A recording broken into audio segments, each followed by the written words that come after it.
À Jouet, dans le Sud-Vienne-Poitou, en bord de Gartempe, en 2015, les cloches ont cessé de sonner.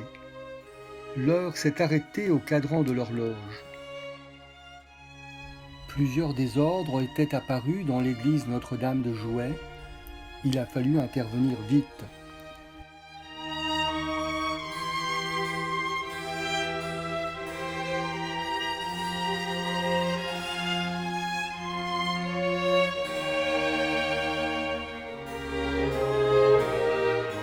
Monsieur Guy Quintry-Lamotte, architecte du patrimoine, a été choisi comme maître d'œuvre pour diriger les travaux.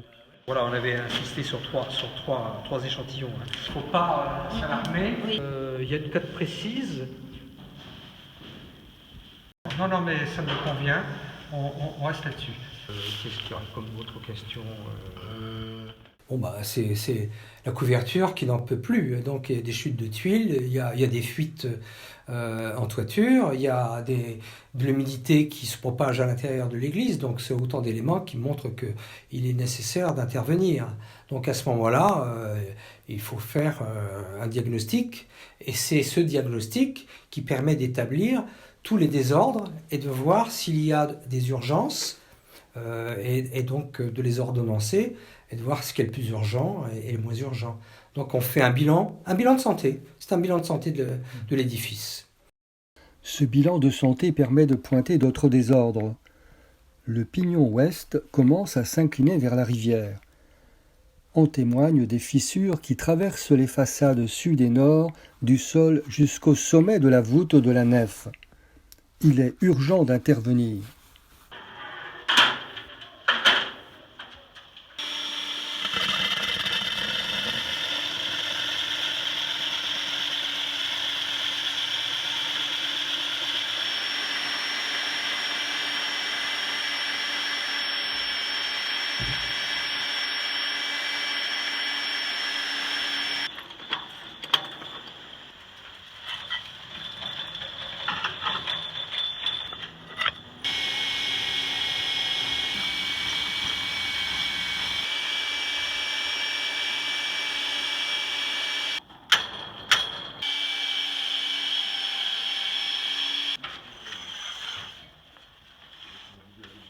Quatre trous sont percés dans les murs sud et nord sur une longueur de 7 mètres.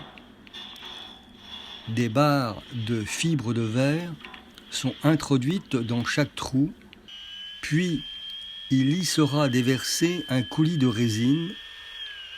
Ce sont les tirants forés.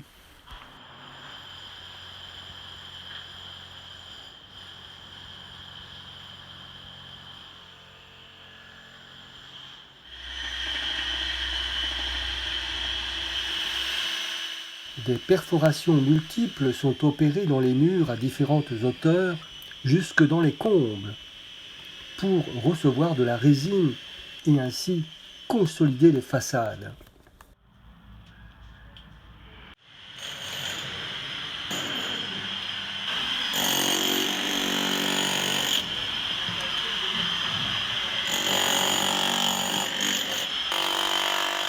Les maçons percent une saignée dans les murs de la nef et du pignon ouest, au niveau de la future tribune.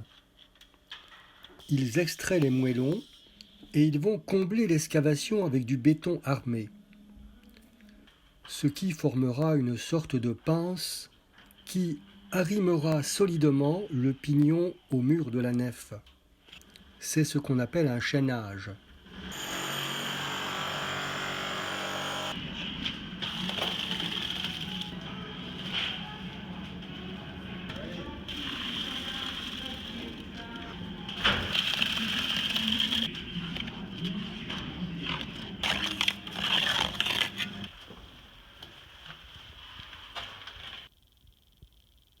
C'est un ensemble cohérent, fermé, et qui vient, établir une structure stable dans la première travée.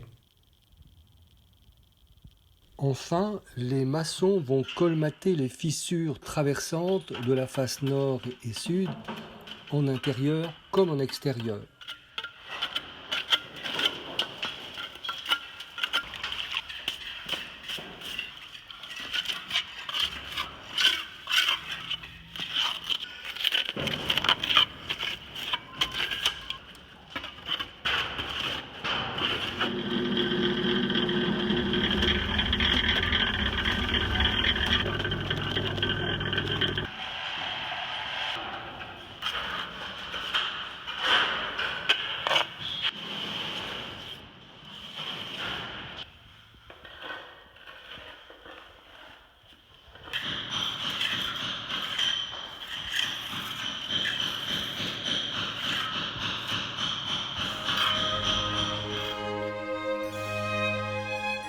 Élevée sur les bords de la Gartempe, entre Montmorillon et Saint-Savin, l'église de la commune de Jouët est attestée dès 1093 et est vouée au culte de Notre-Dame. C'est le siège d'un prieuré, c'est-à-dire un petit monastère, et d'une cure, dépendant de l'abbaye de Saint-Savin. Sur les cartes anciennes, on remarque qu'il n'y a pas de pont pour enjamber la rivière. Un bac et un gué en période d'étillage permettaient le passage. Les femmes lavaient le linge rive droite comme rive gauche. Un lavoir couvert fut même construit.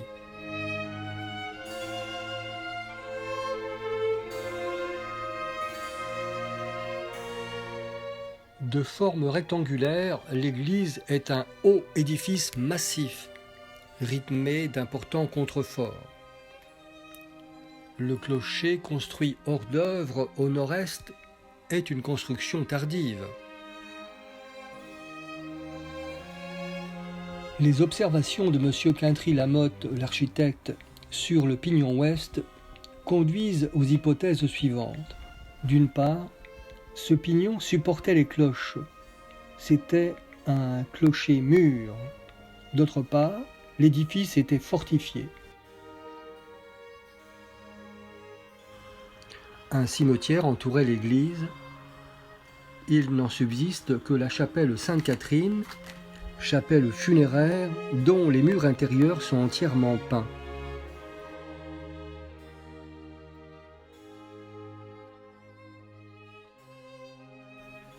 Nous sommes dans la vallée des fresques où, comme dans l'abbaye de Saint-Savin, les murs et les voûtes des édifices étaient peints. D'où l'espoir au moment du dégagement des enduits des murs intérieurs de découvrir des traces, ou plus, d'anciens décors peints. Une étude fut commanditée à Brice-Moulinier, le restaurateur des décors peints de la voûte de l'abbatiale de Saint-Savin. Hélas, son rapport des sondages en recherche des décors peints est peu engageant. Les traces de peinture ancienne, a-t-il écrit, sont beaucoup trop fragmentaires, lacunaires et ruinées pour que l'on puisse envisager leur mise en valeur, sauf peut-être pour les fonds noirs de chapiteaux du chœur.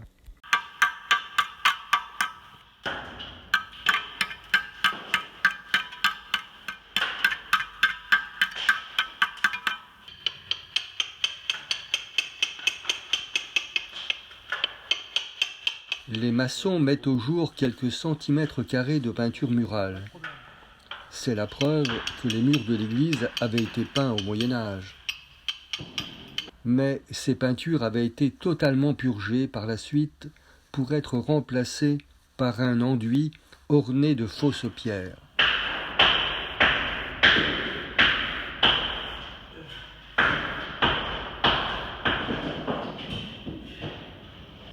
Depuis la loi 1905, la commune de Jouët, 534 habitants, est propriétaire de l'église et donc à la charge de son entretien.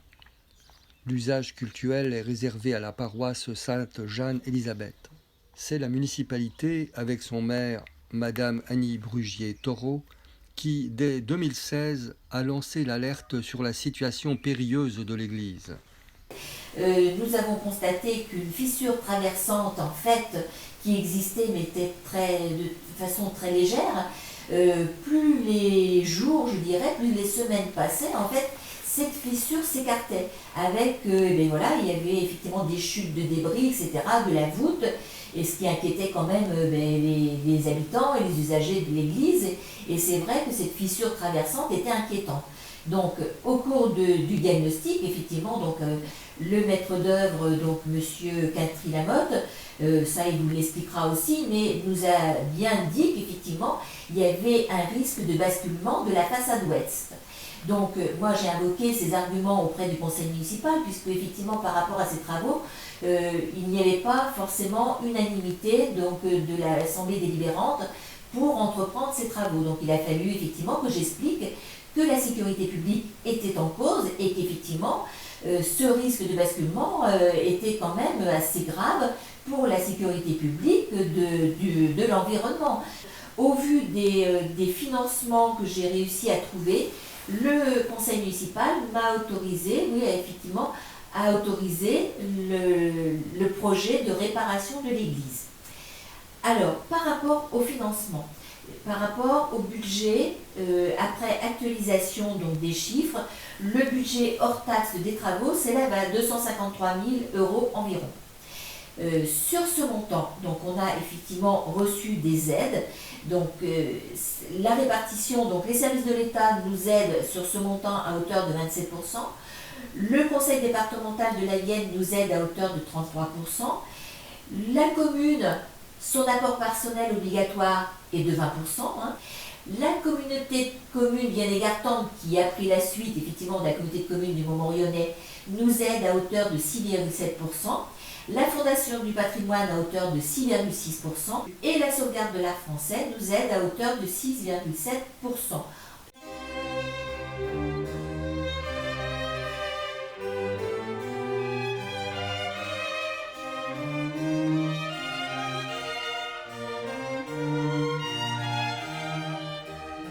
Le diagnostic fait état de beaucoup de traces d'humidité dans les enduits des murs intérieurs et aussi de la présence de ciment non respirant. Ces enduits et les plages de ciment seront entièrement enlevés, puis les maçons appliqueront un nouvel enduit à base de chaux hydraulique naturelle, donc respirante.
Après, il restera l'harmonisation de la voûte avec un chaulage et après il y aura le tracé des décors peints à faire dessus. Voilà. Il y a bien 3 semaines en partie haute quand même. Ah oui, quand même. Ah oui, quand même. Non, mais je pensais que... On n'a pas de machine, hein. Non.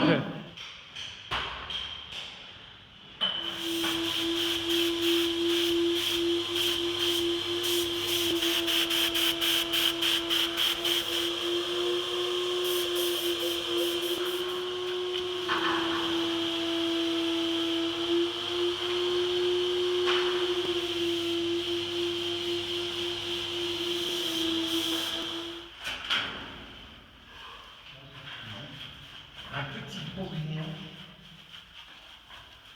Et là, Charles.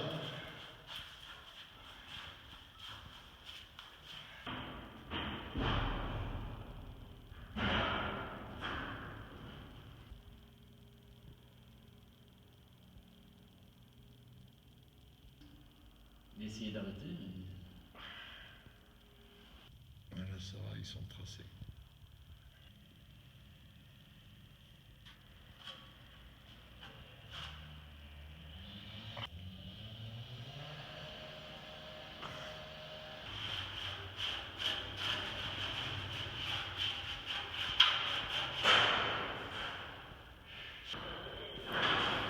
Alors, c'est pour ça d'ailleurs qu'il va y avoir un temps de séchage, parce qu'on a refait les enduits.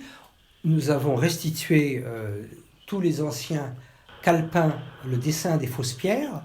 Alors, ce dessin des fausses pierres, il faut savoir que c'est un dessin que l'on faisait systématiquement autrefois, mais que là, c'est un calepin qui avait été fait au XIXe siècle. Et c'est ce calepin de fausses pierres qui avait fait disparaître les peintures que nous avions dans l'église. Bon. Ne pouvons pas revenir à un état antérieur, donc nous avons restauré ce calepin de fausses pierres dans les parties verticales et dans les voûtes en berceau de la nef et dans la voûte quadripartite du chœur.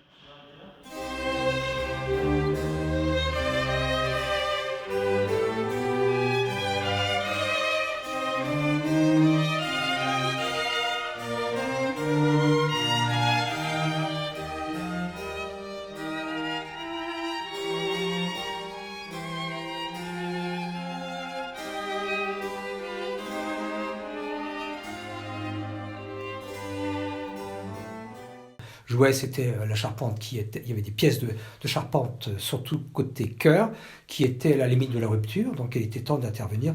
Une déformation sur les deux premières fermes très importante, et la première reposant sur la voûte, ce qui est une hérésie.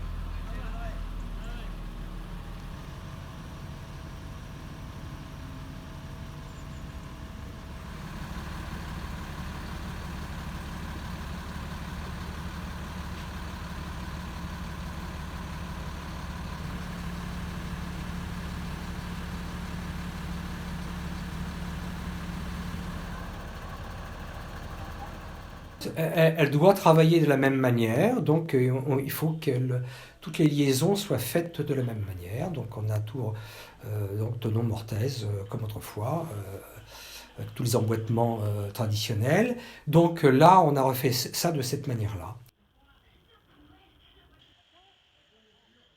Et là, ce qui voulait dire qu'il fallait déposer la couverture, parce que de toute façon, il y avait eu de très nombreuses réparations, donc il était maintenant temps de la changer dans son intégralité. Donc, toiture en tuile plate, bien, on va remettre une toiture en tuile plate. La seule nouveauté, si vous voulez, c'est qu'on a rajouté dans la couverture un écran de sous-toiture, ce qui ne se faisait pas autrefois, bien sûr, mais ce qui permet, en cas de fuite, en cas de tuile qui serait défectueuse, qui viendraient à glisser, de ne pas avoir de fuite.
Dans les désordres de la première travée, je me disais qu'il fallait peut-être établir une tribune. Je dis rétablir parce qu'il n'y en avait pas au moment où je fais mon diagnostic, mais un texte m'a bien montré la présence d'une tribune. Donc je me suis dit ça va être l'opportunité de rétablir une tribune qui nous permettra de cacher des tyrans.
C'est l'occasion aussi de remplacer un certain nombre d'appareils, d'assurer un meilleur éclairage. Donc les travaux permettent, comme on va échafauder l'intégralité de l'église, de repasser des fils dans de bonnes conditions, de ne plus avoir de fils baladeurs, de ne plus avoir de prises inadéquates. Par contre, bon, on repart sur un meilleur chauffage. On équipe systématiquement de toute façon les éclairages de LED. Donc à terme, c'est une économie aussi pour l'usager, l'affectataire.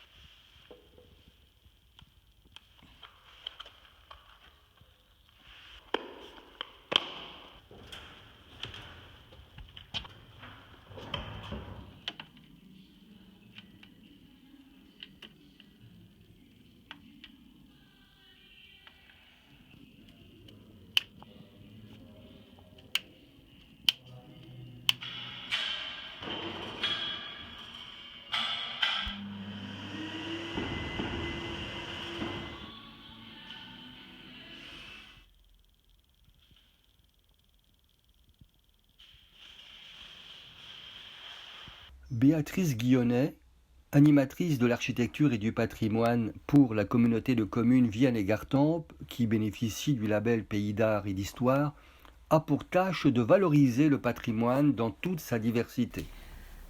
Alors l'intérêt aussi d'un chantier de restauration comme celui-ci, pour notre rôle de médiateur, c'est de pouvoir justement donner les informations, transmettre toute l'histoire du chantier auprès du public. Donc ce rôle de trait d'union, comme je le disais tout à l'heure, entre le public et les professionnels, c'est un rôle important. Donc, qui nous permet bien de mettre en contact, entre guillemets, des mondes un petit peu différents. Et lors de ce chantier de restauration, en octobre 2019, nous avons organisé, dans le cadre de l'actualité du patrimoine donc de la communauté de communes, dans le cadre des actions Pays d'Art et d'Histoire, un temps de rencontre public avec l'architecte donc, du patrimoine, M. Quintry-Lamotte, qui, donc associé avec moi en tant qu'animatrice du patrimoine, a proposé donc une découverte à la fois historique de l'église, mais aussi bien sûr de l'histoire du chantier. Et puis c'est aussi donc l'occasion d'assurer une accessibilité à l'église. Puisque toutes ces églises-là, bien sûr, sont des lieux publics, donc nous sommes tenus de le rendre accessible aux personnes à mobilité réduite.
Parallèlement aux travaux de restauration de l'église, un Christ en croix datant du XVe siècle a été aussi restauré et retrouve sa place dans la chapelle Sainte-Catherine.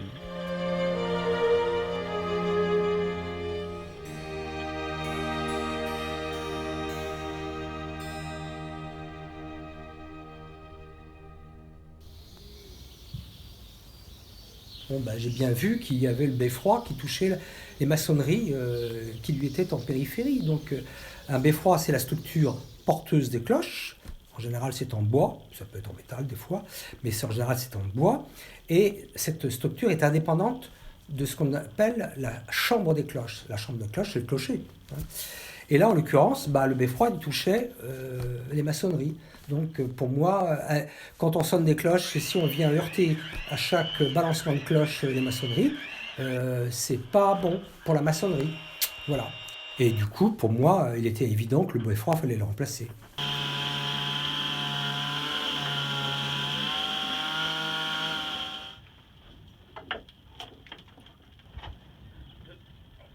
Dessus pour l'instant.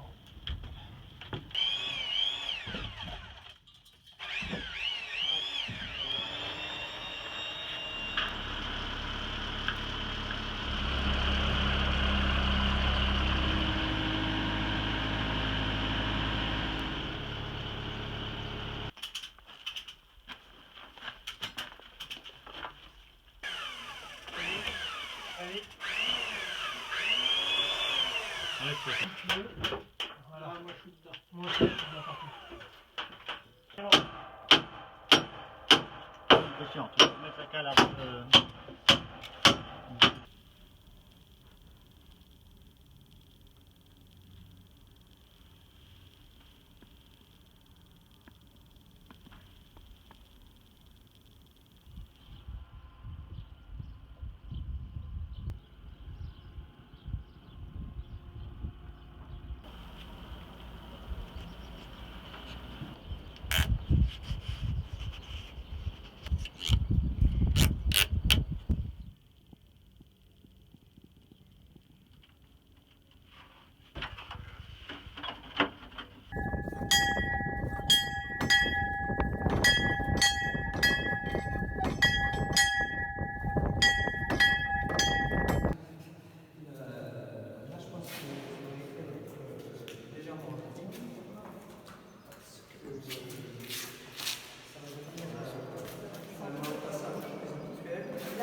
Madame le maire Annie Brugier-Taureau présente l'église restaurée aux donateurs qui ont répondu à l'appel de souscription initié par la Fondation du patrimoine.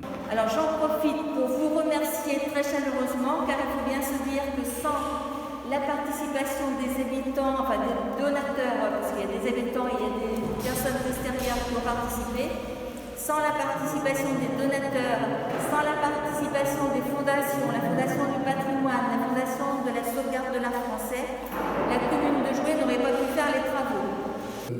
Donc cette partie-là étant reprise, nous avons donc sécurisé les arrases, nous avons passé des tirants dans la première partie de l'église, chaînage, et on a pu après poser une nouvelle tribune avec un escalier que j'ai dessiné. Là.